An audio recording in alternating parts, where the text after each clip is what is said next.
Welcome to the Betancur Method podcast, where we explore leadership, mindset, and the systems that shape who we're becoming. Today, we have a very special guest, Danny Copeland II.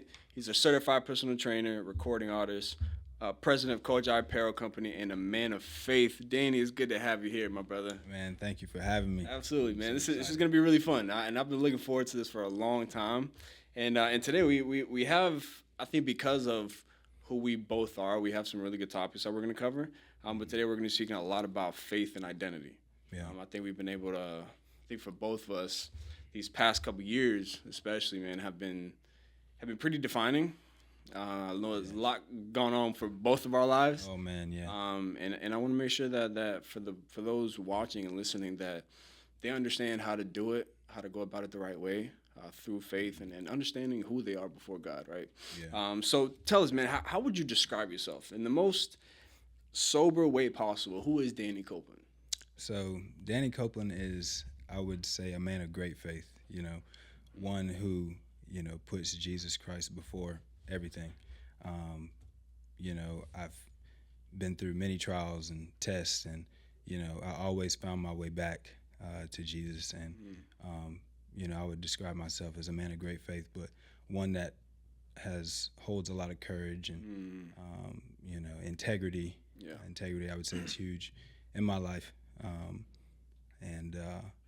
That's awesome, man, and I appreciate you sharing that. And I think as you were describing yourself, it kind of reminded me of Abraham whenever he's kind of talking in the scriptures, and he says, "The most humble man alive." Oh yeah. And I think it's so cool because I think that's one of the things where I think there's a difference. Sometimes people don't understand the difference between like viewing yourself in a sober mind and also like viewing yourself like kind of like a prideful way, like, oh, I'm this, I'm that. And some people don't know how to differentiate that, right? Right. How would you do that? Because I mean, it seems like you kind of know, hey, like I'm a man of great faith and I stand on that. But how to differentiate the sober judgment of yourself, but also not get like too big-headed or prideful from it. Yeah. So I really, I keep myself, in a humble manner by, just meeting with the Lord first, before my day even gets started, and studying the Word. I see, many different examples that I, try to apply to my life that helps me stay in a humble state. David, and how he just reached out to the Lord and stayed with the Lord out in the field before he even, excelled into everything that he had excelled into. And so just looking at, people's lives, in the Bible, and trying to make sure that I'm staying in a place of humbling myself before the Lord as well, realizing that, there's a lot of fruit, when you're low. And I feel like those are the low places. And but I also do take the verse serious where Jesus talks about how we should be perfect as our Heavenly Father is perfect. Now, I'm not perfect, but I'm striving to be perfect. Strive for perfection. Striving, for perfection. Sure. And so that's where I'm at with it, and just staying humble. I love that, man. And so on that same topic, man, I mean, you have a lot of responsibilities, bro. Yeah. I'm talking about you're running the apparel company. You're doing your music. You're doing so much. Now, how do you stay so rooted with having so many responsibilities, right? Because I think there's a lot of people where they get caught up with like, dang, I got so much to do, and they either like crumble, or like some of us, and I think for you, like you just figure it out and get better. Yeah. Right? Like, how do you handle all that? Yeah. So for me, it can get crazy at times. I'd say, with everything, music, training. Tennis is in there, teaching tennis, the music. But what I do is, from the start of my day, I always, meet with the Lord and ask him to give me, strength. In the Word, you'll see how he talks about strength over and over and over. So, I ask him to give me strength, but I also am disciplined, and I, plan out everything accordingly to allow me to be able to go to the next thing. What are some of those strategies that you, because I know one of the most important things is, hey, put in some time with God and make sure that, hey, like that's kind of the first thing we do. and it starts with a good foundation for the rest of our day. But Right. what are some of those other like disciplined things that you might do to like really help you just perform at your best? Yeah. So I would say, let me think, practicing, stillness, practicing being quiet, you know. I'd say that's huge because you can get in a rush trying to do this and do that. But if you're not being still and knowing that He is God, you won't even, be able to get to the next thing. You'll be freaking out. Some Yeah. people shut down mentally. And so, practicing stillness, I'd say, is huge. But as far as executing things, I have, my schedule, and I'll write down, do this for the hour, write out this person's program for training Yeah. for this hour, write music for this hour. There we go. So that's like that time blocking. Like you make sure that you dedicate a certain amount of time for a certain amount, for a certain thing, Right. and you just get it done. Right, and just Good, man. just get it done. Got to execute, and don't you can't leave any room for doubt. You're like, sometimes it hits you like, can I do this? It's like, at the end of the day, yes, you can. The Lord gave it to you to do. He's not gonna leave you hanging. Yeah. You've got what you need. Just go after it. So That's awesome, and that's true, man. And I think one of the things that I've understood from just years of trying to be better, right? Years of trying to grow, years of trying to become that man. I think even recently, man, like being able to try my best to work on our business, trying our best to be successful. And a lot of times, like sometimes I could get very caught up with, like there's so much to do that like I get like I don't want to do anything. Like I just don't want to do it. yeah, But kind of figuring out. that's real. And one of the greatest things I've seen that really I think in anything is that if you do something long enough, you probably will be successful at it. Yeah. Right? Like if like with my wife just started her law firm. Okay, like it's been a month. Yeah. And I'm over here tripping like, dang, bro, like we need to be successful now. Yeah. And it's I watched a video with this guy, Myron Golden, and I love his content because the last video I watched was talking about delayed gratification. Is that the financial guy? He talks a lot about finance. Okay, yeah, He talks a lot about finance, talks a lot about business, includes like the scriptures and the Bible in it, which is Right. awesome. Yeah, I love But one Myron. of the things is he talked about delayed gratification, and he talked about how the scriptures always talk about like a fruit. And if we think about it like as a fruit, like you got to plant the seed first, Right. and it's not the next day you get a fruit. Right. No, it's like you got to care for it, you got to take time, and you got to go through its seasons, and then eventually once you kind of go through that process long enough, then you'll start seeing fruit. Yeah. And you start seeing multiplication of the fruit too. It's not just like, oh, you get like one fruit of the one seed. You get Right. tons of fruit from the one seed. And as you say that, I like that, and I think about when Jesus talks about the seed has to go in the ground and die, and man, there's so many things that applies to that in life. You gotta die to yourself. But anyways, I don't want to get off, but yeah, man, the seed has to go in the ground and die to produce. Yeah. And That's awesome. That's such a really interesting like concept. Like you gotta die to reproduce. But it makes sense though. You know what I'm saying? It makes sense. Like if you think about just life and you think about nature, like stuff has to die in order to reproduce, in order to multiply and to grow. But talking a little bit about the business, right? So you run Kojai. right. So tell us a little bit about what Kojai is. So Kojai is an acronym for Children of Godly Inheritance. And so, Kojai is a brand, but it's more than just a brand. It's about letting people know that they have an inheritance in the Lord. The Lord wants to give us so many things, but we have to be at a place of, surrendering to Him and recognizing who He is. And so, we really want to let people know, who the Lord is, and just the fact that we all have an inheritance that the Lord wants to give us. Yeah. And so, Kojai is a big deal. And I, going more in depth, Kojai, the brand, my dad started it back in 1994. Before I was born in 95. Your pops was a ball player, right? Yeah, professional NFL football That's player. really cool. Yeah. That's interesting. Yeah, got himself a Super Bowl ring with Washington. Redskins. Yeah, Well, Redskins. back when they were Redskins. Right, back with the Redskins. Yeah, Okay. yeah. So yeah, he retired from that and went back home, and he actually started the apparel company. In Thomasville? Well, he started it in Meigs, Georgia, where he's from. Oh, okay, yeah. And so that he could give back to the community. So, he started Kojai. Had the logo that he felt like the Lord gave him, and he used the money to be able to help the kids in the community. That didn't have much, and so he went to Thomasville, which is like 30 minutes down the road, and someone wanted him to train them, and so he started training, and so needless to say, he started training and he put the apparel down. Well, all these years later, I pick up the apparel 2 years ago, and I've been working, grinding, getting that off the ground. Awesome, man. So yeah, that's really exciting, man. So, from the past years, as seeing your father, building the business up and getting that going, and from you taking it over, what do you think is maybe like the secret formula or whatever to building a successful business?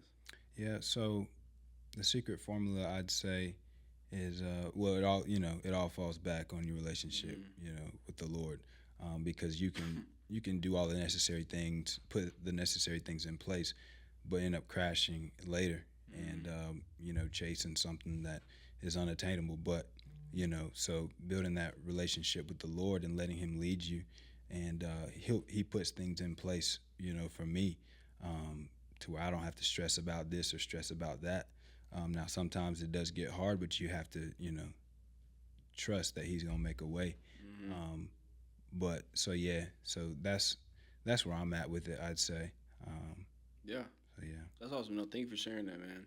Yeah. Now, is there a certain way that we're supposed to measure success? Like as believers, as Christians, and the reason I ask that is because I think there's some misconceptions out there where like some people think that because or those who are believers like should be in this like humble and kind of like I guess poor state, and they kind of feel a sense of like weirdness that if they make money, then it's like they're maybe not doing something right, or maybe they're I don't know, just being prideful or whatever the case be. Like they don't understand like what success really means, and right. Some people kind of shy away from that. But how do we handle that, right? How do we handle success as believers? I feel like that goes back to knowing your identity and your purpose. What has God called you to do, and are you doing that? Because that's fulfilling. Doing what you're called to do is fulfilling. We're all going to pass away one day. This life is short. And so we look back and we're like, what did we do? And success is found in what you did for the Lord, because all this worldly success, chasing, trying to get the next car, trying to get all this wealth, build the next business, you can get lost in that, and you can try to find success in that, but you're just going to keep on trying to find the next thing. But if you can get grounded in, knowing your identity in the Lord, knowing who you are, and also fulfilling your purpose, fulfilling your calling, and walking that out, you'll find success in that. And that's where true success is, and that's how success is measured in the kingdom. Yeah, no, that's awesome, man. So for you, Danny, was there like a defining moment in your life that you knew, like, hey, this is what I'm meant to be and meant to become? You know what I mean? Because sometimes people have like that one thing that kind of happens, or that a series of things that just kind of bring them to like, oh shoot, this is who I need to be. This is what I need to do. Yeah. Well, I would say I can tell you. So back in 2018, when the Lord was, I had rededicated my life to the Lord then. He took me on this journey of, sanctification. And I was in Kansas City, and I was in a car with one of my friends at the gas station, and these two boys were out in front of the gas station. And so they yelled out to me, and I let my window down, and they were like, "Can we rap for you?" I was like, yeah, y'all can rap for me. Go ahead. So the kid rapped, right? His name was Young Prince. He rapped for me. When I tell you, he was amazing. Really? Oh, my goodness. Spitting bars? He was young, man. He looked like he was about 14, 15. Really? Yeah, and so I was like, wow. So I shot the man a $20 bill, and I was like, keep on doing what you're doing. And he walked away with his friend. And then when I tell you, I just felt something, felt like an urgency to, pray for these boys. And now, mind you, I'm on this road to sanctification. I had never stepped out and just prayed for someone before. So that was new to me. So I turned to my friend. I was like, should I call those boys back over here and pray for them? And then my buddy was like, yeah, man, do it. I was like, all right. So I called the boys back over. I was like, hey, come back. So they came back, and I told them I wanted to pray for them. And they were like, oh, man, yeah, please do. So I prayed for them, and that was like a powerful moment. Yeah. And the kid, they thanked me. They were like, man, we get robbed out here all the time, just trying to do what we do. And that really hit me, man. I was like, I'm made for more than, everything that I felt like I was doing at the time. Yeah. I'm made to serve, to help, and to also build people up. Oh my goodness. Yeah. I feel like I feel the spirit right now. Yeah. But I'm meant to build people up, bro. And that's when I think, that's the first time that it really hit me in 2018. That's amazing, man. And I love that, because once men, right, in specific, or just really anybody, once they start really understanding what their real purpose is in life, like they start feeling this sense of, yo, I get it. Like it feels good, and it feels purposeful. It feels like this is what I'm meant to do. Because I think God created us with a sense of like selflessness. Like, yo, we're supposed to be here for other people. It ain't just for us, And on top of that, I think that's why He allows us to have families, and that's why He allows us to have friends. That's why He allows us to have relationships, because hey, how are you bringing other people to better themselves, right? How are you helping other people get closer to God, right? I think sometimes people get into that place of like not knowing who they are, or like a lack of identity and a lack of purpose, because they don't serve other people. Right. Because they're not, hey, how do I put my life in a way where like I could give to somebody, right? Like Jesus says, right, it's more best to give than to receive. There's a reason for that. Right. Yeah. Absolute reason for that, man. And for those guys, and for those women as well that are listening, like what's the best piece of advice you could give like a young person that's maybe struggling with their identity and purpose right now? Yeah, I would say start with calling out to the Lord. That's huge. If you can go before the Lord and ask Him to show that that person who He is, that's a great place to start. But then also reading the Word, I would recommend that they start in John, because in John they'll see that Jesus was there from the beginning. Yeah, that's a great spot. And man, that hit me so hard when I realized that Jesus was there when creation was created. And so if and the Word says, "Call upon me, and I will answer you." And not only that, I'll show you great and mighty things that you have not seen. That gets me every time. But if they can, start there, that's where they will find their identity and their purpose. That's awesome. As they draw closer to the Lord. Yeah. That's really good, man. That's really good. And I think there's nowadays sometimes there's like a stigma of like toxic masculinity, and that's one of those areas where like I love talking about, because like it's very like cringy sometimes. And some people don't really fully understand like what that really means. Like what does it mean to be a man, right? What does it mean to be this? And sometimes, or now in the world of that toxic masculinity, like for you, what does it really mean to be a man, or what does it really look like that real masculinity look like right now? Yeah, it should look like. I would say, integrity, courage, taking ownership. I feel like taking ownership is huge, man. Not a lot of people will take ownership these days. Well, expand on that a little bit, because I think some people need to understand what that really looks like. So let's say you do something, wrong against someone, and instead of, apologizing or, saying I will do better next time, instead they just, go the other way without looking, without turning around, and just keep on moving. And so if they can be a man, take ownership for their actions, apologize, and do better next time, that goes a long way. Yeah. And that carries over into their everyday life and how they treat other people. Yeah. and that falls back on integrity and courage, doing the right thing when no one's looking. Um, and I would go even as far as to say leading, but leading in a way that the Lord would have a person lead, like leading a family, which I feel like is huge for me. I'm a big family man. But yeah, man, and for the man of God, imitating Christ, looking at his life, how did he live his life? He led the disciples into a deeper relationship with God, and so if they can, you know, imitate the Lord and be that disciple He's calling them to be, man, the world, the world begins to change around them in their spaces 100%. and in their businesses, and so yeah, man, that's where I'm at. That's good, man. That's good. You ever heard of I guess a saying of I guess it's specifically about Jesus, but like his characteristic of like being a lion and a lamb.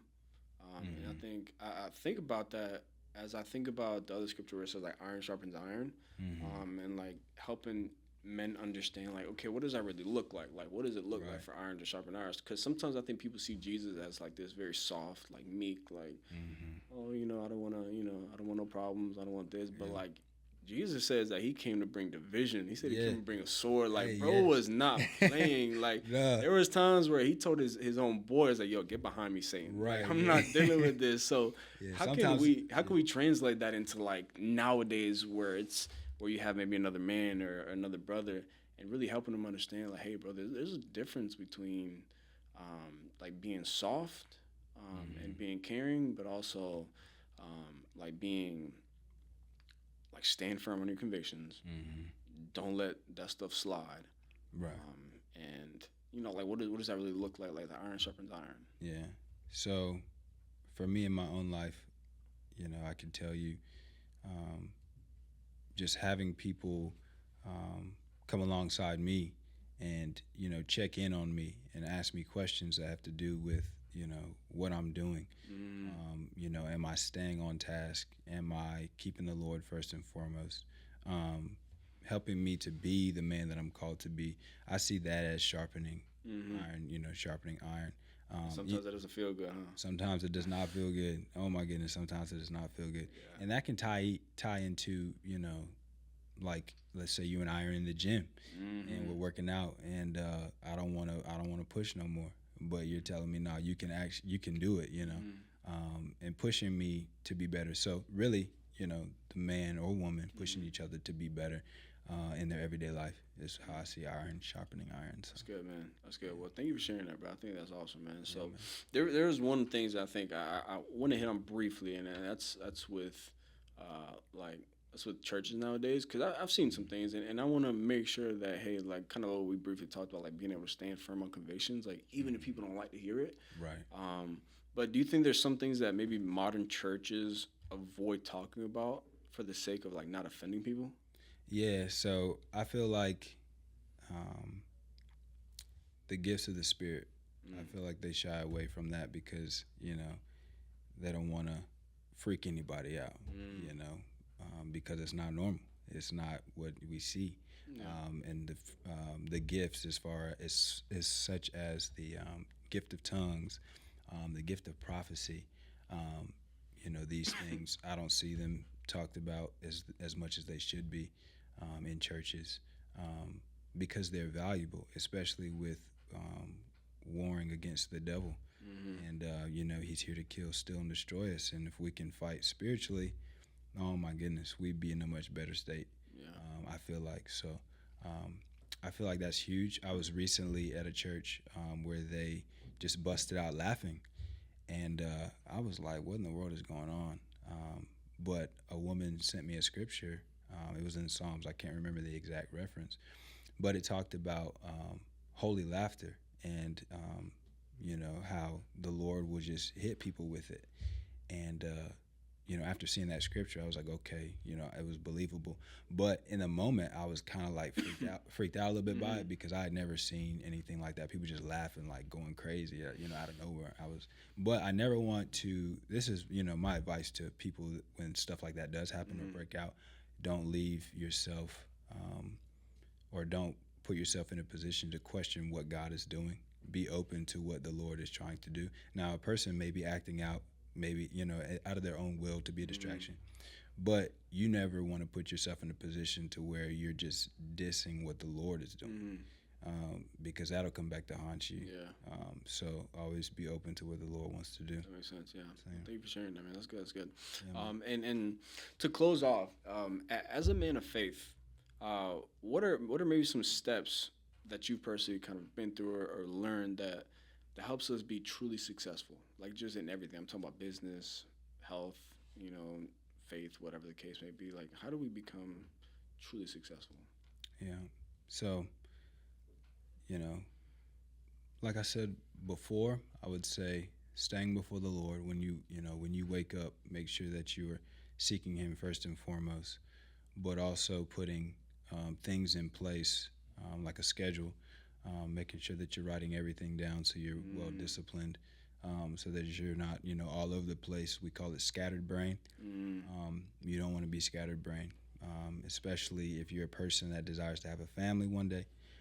Things must be set in place so that you can be able to spend time with your family, but also get business done that's necessary. So, meeting with the Lord first, two, getting that schedule, down packed, and